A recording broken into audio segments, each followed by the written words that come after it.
Una vez que ya te expliqué la diferencia entre estas tres figuras jurídicas, entonces te tengo que hablar de los elementos de existencia. Pero antes te voy a hacer mención de un contexto histórico respecto a la implementación del Código Civil en México. Y es que prácticamente nosotros, en el derecho mexicano, utilizamos y adoptamos el Código Napoleónico para poder establecer nuestra base del derecho civil aquí en el país. Y también se tomó la teoría de la inexistencia y las teorías de las nulidades de Bonacase, que también es un jurista francés, para adoptarla de manera contemporánea. Y ahora sí, te voy a explicar qué son los elementos de existencia y los podemos establecer como aquellos requisitos elementales para que el acto jurídico nazca a la vida jurídica, y que son el consentimiento y el objeto.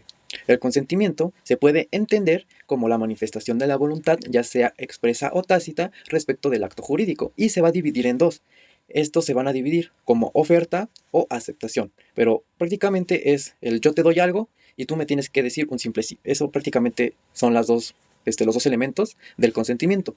Mientras que el objeto se puede dividir de dos formas: objeto directo, que prácticamente son las consecuencias de derecho que ya te expliqué, y el objeto indirecto, que se traducen en obligaciones de dar, de hacer y de no hacer. Esto lo establece el artículo 1824 y 1825 del Código Civil del Distrito Federal, aplicable para la Ciudad de México. Pero no solamente establecemos estos tipos de objetos, sino que también debe de cumplir con ciertas características, como lo es que debe de existir en la naturaleza, que tiene que ser determinado o determinable en cuanto a su especie, es decir, conocer las características o las futuras características que puede tener el objeto o la cosa, y por último, de que este objeto debe de estar dentro del comercio.